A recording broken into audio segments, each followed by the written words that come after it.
به نام خدا. سلام دوستان عزیزم، وقتتون بخیر باشه. پادکست صدای سکوت امروز رو با کتابی زیبا و جذاب شروع می‌کنیم. کتاب پیشگویی‌های ایلبیگی جاف. لطفاً با من همراه باشید تا این کتاب زیبا رو با هم دیگه کشفش کنیم.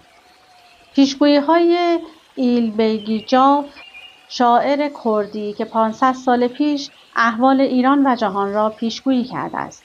ایلبیگی جاف که از اکابر و علمای اهل حق است، بنا به مقدمه دیوان خطی ایلبیگی که در نزد سید باقر احمد تکابی بوده، وی 858 سال پس از شهادت حضرت علی علیه السلام متولد شده و 63 سال هم عمر کرده است.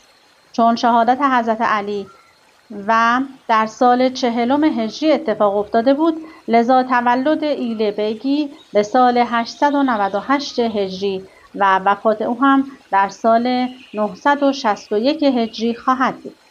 علاءالدین سجادی هم در تاریخ ادب کردی چاپ سال 1371 هجری می‌نویسد چنان که می‌گویند ایلبیگی 400 سال پیش می‌زیسته است.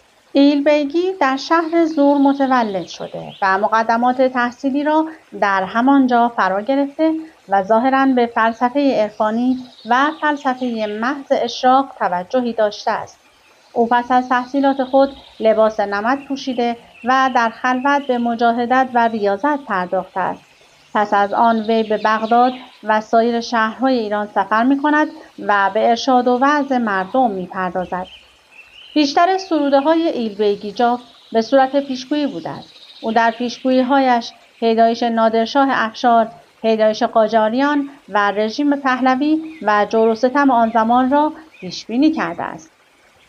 وی اشعاری دارد که در آنها حوادث آینده را به مانند شاه نعمت‌الله ولی، تیمور بانیارانی و نوستراداموس به زبان کردی پیشگویی کرده است.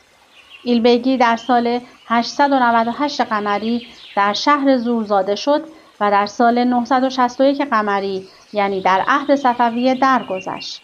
وی مقارن با سلطنت شاه اسماعیل و شاه طهماسب اول زندگی می‌کرده است. دوران مذکور دوران اطلاع پارسان بوده است. با این حال وحید دستگردی در تصحیح خود بر اشعار ادیب الممالک فراهانی که اشعار ایلبیگی را به فارسی ترجمه نموده است، زمان زیستن وی را پس از تیمور بانیارانی و وی را جانشین تیمور معرفی کرده است. محمد علی سلطانی این گفته را غلط دانسته است.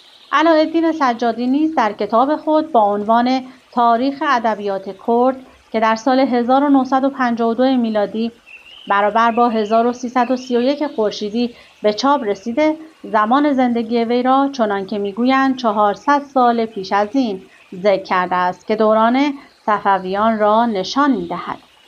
تنها تصحیح موجود از اشعار ایلبیگی جاف توسط صدیق صفحی‌زاده برکه‌ای انجام گرفته است و تاکنون 3 بار با مشخصات زیر به چاپ رسیده است.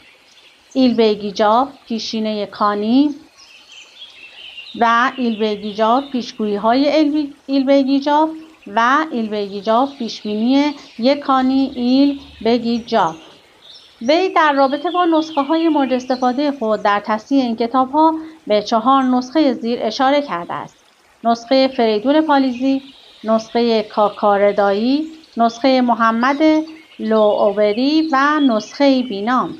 صفی‌زاده تأکید کرده که نسخه نخست از بقیه کاملتر بوده و مبنای کار تصحیح قرار گرفته است. اما هیچ یک از 4 نسخه کامل نبودند. وی مکان یافتن این نسخه ها را اطراف کرمانشاه و افشار ذکر کرده و مکان دقیقی برای آنها ذکر ننموده است.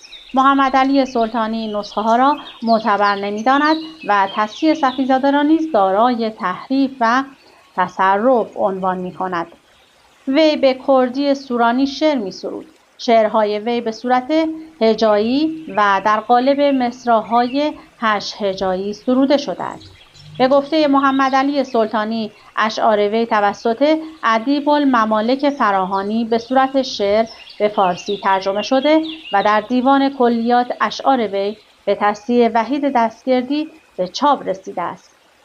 اشعار زیر گزیده‌ای از مجموعه 34 بیتی است که صدیق صفیزاده در نسخه خود منتشر کرده است. البته چون به زبان کردی هستش من برای شما نمیخونم، فقط ترجمهش رو میخونم. ایران پر از آتش خواهد شد. حکم سلطان قاهر خواهد شد. ستم از سوی مردم صادر خواهد شد. دور دور نادرشاه خواهد شد.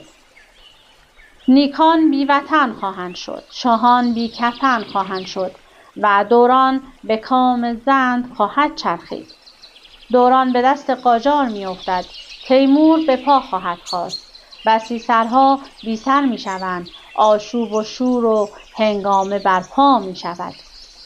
نیم ایران به روزها واگذار می شود. آنچه اهمیت نداشته باشد ناموس خواهد شد.